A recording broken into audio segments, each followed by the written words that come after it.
Correction du DM. F est la fonction définie par f de x égale 4 cinquièmes de x. C'est une fonction affine, c'est un cas particulier, c'est une fonction linéaire.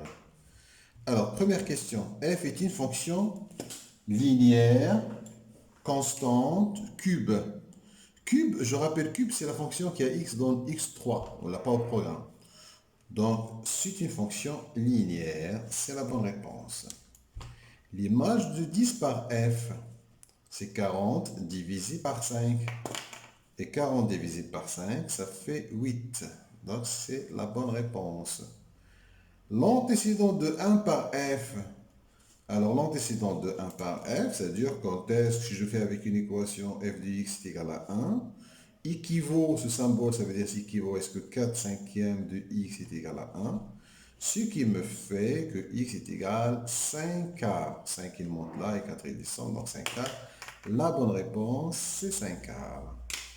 Le point A est-il sur la représentation graphique de f? Alors je rappelle, pour qu'un point A de coordonnées x, y appartient, ce symbole ça veut dire appartient à la courbe de f, ça veut dire si l'image de son abscisse est égale à l'antécédent. Ça veut dire si je fais f de x, je trouve y, exactement. Alors ici, si je fais f de 4, f de 4, c'est sur 5, c'est pas 5, donc c'est faux. Si je fais f de 5, ah, je trouve 4. C'est la bonne réponse. Pourquoi? Parce que l'image de 5, c'est exactement 4.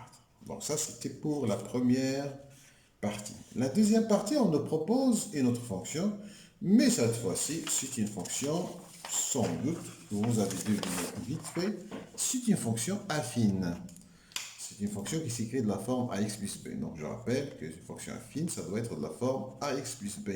Oui, ma fonction g de x est une fonction affine et s'écrit de la forme moins 4x plus 3. Notre a, c'est moins 4 et notre b, l'ordonnée à l'origine, c'est 3. Première question. Son ordonnée à l'origine est... c'est 3. Voilà la bonne réponse. L'image de 0 par f, si je remplace x par 0, qu'est-ce que j'aurai? Ben, j'aurai 3. Voilà la bonne réponse. L'antécédent de 5. Donc, je vais faire avec les équations. Hein. Maintenant, vous êtes bon en équation. Donc, vous cherchez quand est-ce que g de x est égal à 5. Ça veut dire moins 4x est égal à 5, moins 3 qui est égal à 2. Ça veut dire moins 4x est égal à 2. Je vais diviser par moins 4 de part et d'autre. Donc, ça fait x est égal à moins 1,5.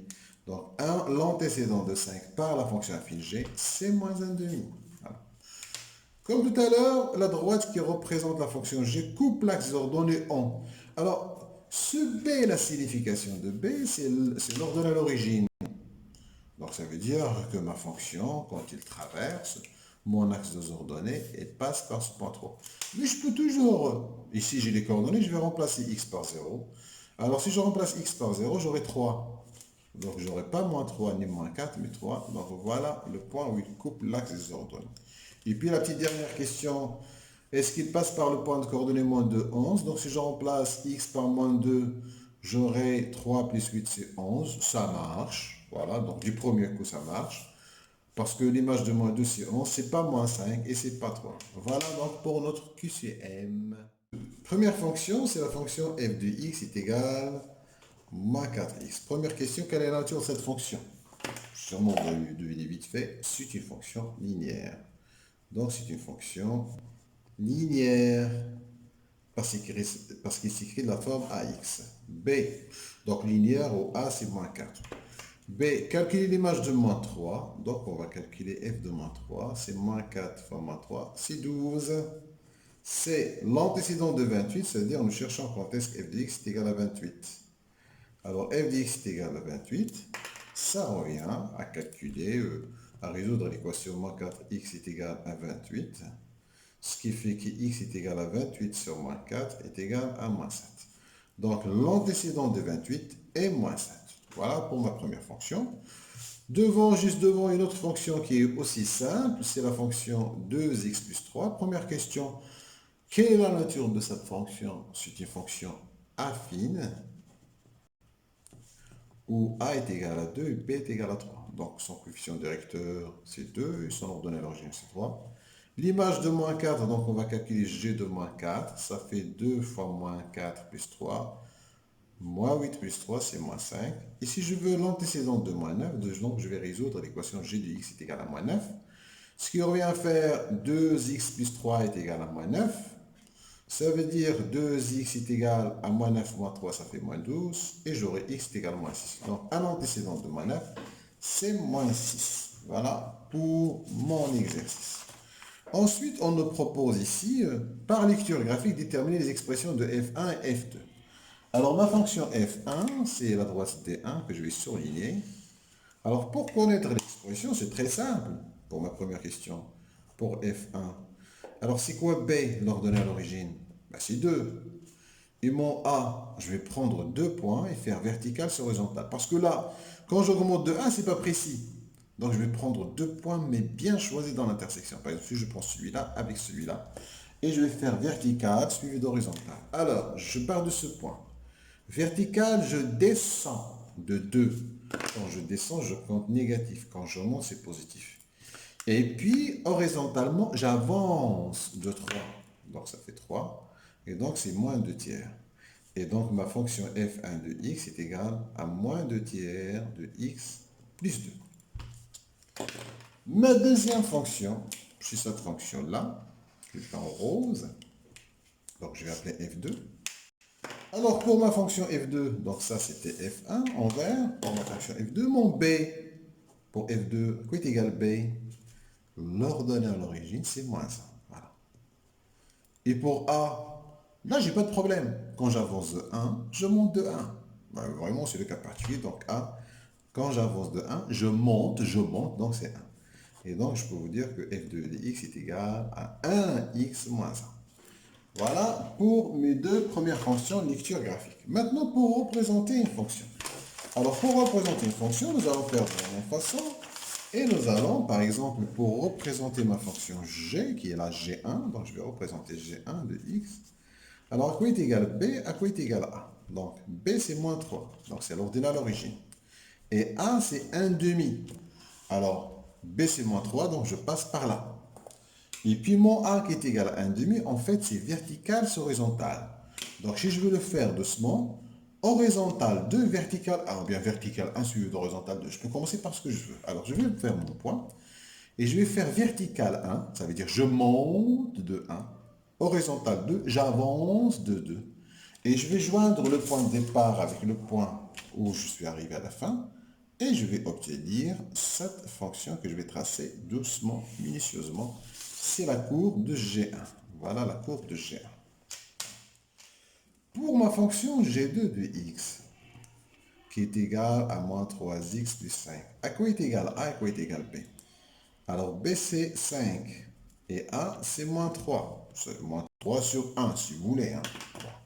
Alors je vais la tracer aussi. Donc B c'est 5. Alors mon B c'est 5.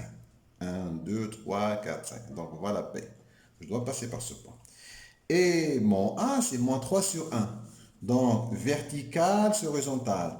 Donc vertical moins 3, horizontal 1. Vertical moins 3, c'est-à-dire je descends de 3.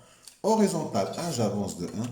Et je vais joindre, relier ces deux points et j'obtiens ma fonction G2. Voilà comment on trace une fonction affine connaissant son expression et inversement comment lire une fonction affine à partir de son graphique. Donc si tu citais ce problème, alors c'est une société de location qui propose deux tarifs. Alors, en fonction du nombre d'heures. Tarif 1, 100 € l'heure de vol. Tarif 2, donc tu payes 400, c'est un abonnement, mais tu ne paieras que 50 € l'heure de vol. Alors, première question, complétez le tableau. Alors, dans le tarif 1, si vous faites 0 heure, vous payez 0 €. Mais si vous faites 4 heures, vous allez payer 4 fois 100, ça fait 400, 800 et 1200. Alors que pour le tarif 2, tu payes un abonnement de 400 € et à chaque fois que tu vas faire, par exemple, des vols, tu paieras une heure 50 €. Alors, si tu fais 0 heure, tu paieras les 400. C'est l'abonnement, ça. Si tu fais 4 heures, 4 fois 50, c'est combien? C'est 200. Mais plus 400, ça te reviendra ici 4 fois 50, c'est 200, plus 400, c'est 600. Et si tu fais 8 heures, 8 fois 50, c'est 400, plus 400, ça te revient à 800. Voilà. Et si tu fais 12 heures, tu paieras 400 plus 12 fois 50. 12 fois 50, c'est 600, plus 400, ça fait 1000. Tu paieras 1000 euros. Voilà un petit tableau qui nous donne les tarifs en fonction du nombre d'heures et suivant chaque type de tarif. On désigne par X le nombre d'heures de vol dans la journée. Exprimer le prix payant en fonction de X. Alors, quand vous êtes sur le tarif 1, vous payez 100 fois X. C'est une fonction linéaire. Quand vous êtes sur le tarif 2, alors normalement là, vous avez payé 400 euros à l'avance, plus 50 fois le nombre d'heures. C'est une fonction affine. C'est une fonction affine avec A est égal à 50 et P est égal à 400. Voilà. Maintenant, on nous demande de déterminer par le calcul le nombre d'heures à partir duquel le tarif 2 devient plus intéressant. Ça veut dire quoi plus intéressant? Moins cher. C'est-à-dire quand est-ce que le tarif 2 devient inférieur au tarif 1 pour un nombre d'heures, par exemple. Ça revient à chercher quand est-ce que cette expression 400 plus 50x, il devient inférieur à 100x. Et bien maintenant, on retrouve nos inéquations. Bon. Ça veut dire, je vais ramener les x d'un côté et les connus de l'autre. Donc je laisse 400 ici, je vais ramener les 500 vers les 100x, donc ça va faire 100x moins 50x. Ça me fait 400, et là ça fait 50x. Alors qu'est-ce que je vais faire après? Je vais diviser les deux membres de l'équation par un nombre positif qui est 50, donc l'ordre ne change pas. Donc j'aurai x est supérieur à 400 sur 50. Ça veut dire x supérieur à 80. Donc, c'est pas 80, c'est 8, pardon. Donc, à partir de x est égal à 8. 400 sur 50, c'est 8, c'est pas 80. Donc, à partir de x est égal à 8 heures, le tarif 2 est plus intéressant que le 1. Donc, si vous comptez faire plus que 8 heures, vaut mieux choisir le tarif 2, même si vous allez payer les 400 euros, non, ça vous reviendra moins cher globalement. Voilà. Alors, après la suite, construit dans un repère autonomé la représentation graphique des fonctions. Alors, pour construire des fonctions, une fonction linéaire, c'est simple, parce qu'une fonction linéaire, il passe par l'origine. Et cette fonction linéaire, il suffit que je connais l'image de 1. L'image de 1, c'est 100. Alors ici, ce qu'on va faire, c'est que 1 cm représente 1 heure ici, et 1 cm représente 100 euros ici. Hein. Donc c'est 1 cm pour 100 euros. Donc c'est en euros, c'est 100. Donc l'image de 1, c'est 100. Voilà. J'ai deux points, c'est suffisant pour que je représente ma fonction, qui est la fonction tarif 1. C'est une fonction linéaire, elle passe par l'origine, il suffit que je trouve l'image d'un point. Voilà, j'appellerai ça tarif 1. Par contre, pour ma fonction 2, mon ordonnée à l'origine, c'est 400. Et mon coefficient directeur, c'est 50. Alors, l'ordonnée à l'origine, c'est 400. 1, 2, 3, 400. Il passera par là. Mais là, il faut faire attention. Alors, ici, est-ce qu'on va faire avec le coefficient directeur? Bah, oui, on peut faire avec le coefficient directeur, mais attention, le coefficient directeur, c'est 50. Mais là, mon 50, si je veux représenter mon A est égal à 50, 50 sur 1. Vertical 50, horizontal 1. Mais moi, j'ai la moitié, un carreau, ça fait 100. Je peux vous dire, s'il vous plaît, c'est 100 sur 2. Je peux la représenter comme étant 100 sur 2. Donc, je vais faire deux façons. Alors, 100 sur 2, donc 100 vertical, 2 horizontal. Donc, mon A est égal à 50, ça veut dire 100 sur 2. Vertical sur horizontal. Horizontal 2, j'avance de 2, unité l'horizontale. Vertical 100, je monte de 100. Voilà mon deuxième point. Et normalement, je trace ma fonction à partir de ces deux points. Voilà. Donc, je trace soigneusement parce que j'ai besoin de voir certaines choses sur ma fonction. Alors, là j'ai mis une rose et une orange. Mais si vous ne voulez pas faire avec ça, vous pouvez choisir des points. Par exemple, pour représenter la fonction T2. Alors, vous dites par exemple, si je prends x est égal à 0, donc gy est égal, si je remplace x par 0, j'aurai 400. Et si je remplace x par exemple par 2, par 2, par exemple, je vais calculer 2, j'aurai quoi? 500. Donc 0, 400, voilà le premier point. Et 2, 500, 2, 500, voilà le deuxième point. Donc je peux faire cette méthode, c'est rapide, c'est bien, c'est simple. Voilà, si je veux éviter ce petit problème de coefficient directeur, 50, c'est la moitié d'un carreau, c'est pas vraiment une valeur exacte. Donc voilà, toujours quand vous voulez représenter une droite, si vous arrivez à trouver deux points, et souvent c'est très simple, donc vous calculez l'image par exemple de 0, de 2 ou bien de deux valeurs et vous représentez. Bon. Ah, maintenant, cinquième question. Déterminez graphiquement le nombre de cœurs, le nombre d'heures pour lesquelles tarif 2 est égal à 600. En fait, on me demande l'antécédent de 600. Alors, 100, 200, 300, 400, 500, 600. Alors, le tarif 2, c'est ce que je mets en rose. C'est 4. Donc, pour x est égal à 4. Donc, le nombre d'heures, donc c'est pour x est égal à 4 heures. Donc, le tarif 2 nous coûtera 600 si on fait 4 heures. Le prix à payer pour 8 heures avec le tarif 1 puis le tarif 2. Donc 8 heures. Pour le tarif 1, combien je vais payer pour 8 heures? 4, 5, 6, 7, 8. 8, c'est là. Je trouve ici, c'est 800. Ah, je trouve tarif 1, 800 euros.